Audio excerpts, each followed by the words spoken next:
Assalamualaikum warahmatullahi wabarakatuh. Saya atas nama Muhammad Yazid Habibul Ikhwan, Prodi Sistem Informasi NIM 2057201148 akan menerangkan tentang uji proporsi dua pihak. Sebelum kita masuk ke materi, semoga bermanfaat bagi rekan-rekan yang membutuhkan informasi statistika. Di pertemuan kali ini, kita akan membahas tentang uji hipotesis untuk proporsi. Nah, proporsi itu sendiri merupakan data perbandingan.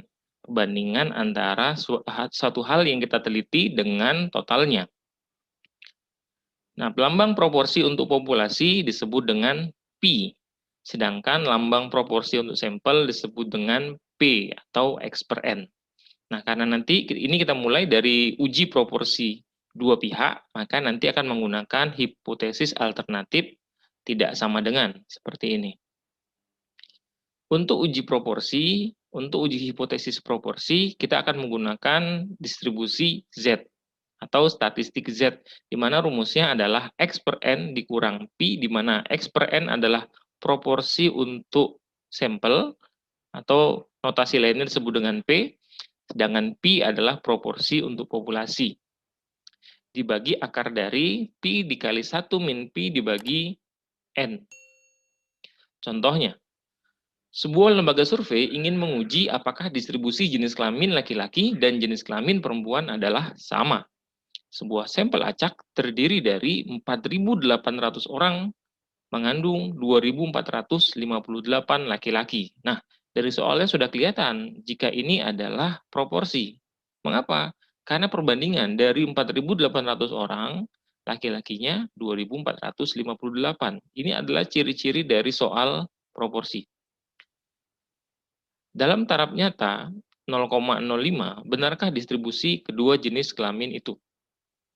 Maka yang kita ketahui dari soal tersebut adalah banyaknya laki-laki, kita anggap aja X ini adalah yang kita teliti, yang kita teliti adalah proporsi laki-laki, maka banyaknya laki-laki adalah 2.458. Sedangkan sampelnya sebanyak 4.800. Dengan alfa atau taraf nyata adalah 0,05. Nah, karena kita membahas tentang distribusi jenis kelamin, maka secara umum jenis kelamin itu kan hanya ada dua. Jenis kelamin laki-laki. Kalau jika kita bertanya jenis kelamin laki-laki, maka itu kan peluangnya adalah 1/2, proporsinya adalah 1/2, dan perempuan juga 1/2. Maka formulasi hipotesis kita, asumsi kita, proporsi laki-laki itu memang setengah dari proporsi perempuan, 50%. H1-nya tidak sama dengan setengah atau tidak sama dengan 50%. Nah, karena apa? Karena di soalnya tidak ada pernyataan lebih besar atau lebih kecil. Kemudian taraf nyatanya, tahap step yang kedua, taraf nyatanya adalah 0,05. Kemudian langkah yang ketiga adalah kriteria pengujian.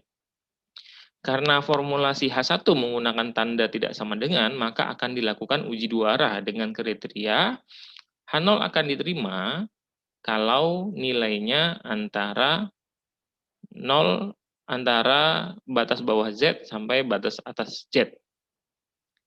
Dengan alfa 0,05 dan Z setengah, ini rumusnya kan setengah dikali 1 min alfa.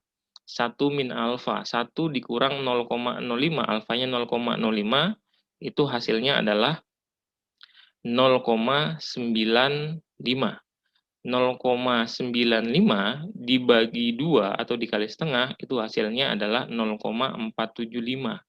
0,475 jika kita cari menggunakan daftar tabel Z, maka akan diperoleh nilai Z tabel sebesar 1,96.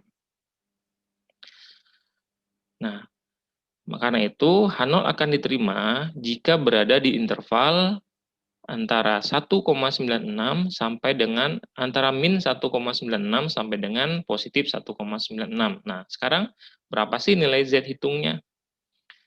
Nah, kita hitung nih Z hitungnya. Nah, tadi rumusnya kan X per N. Nah, X-nya itu 2.458 dibagi 4.800 dikurang Pi-nya itu adalah 0.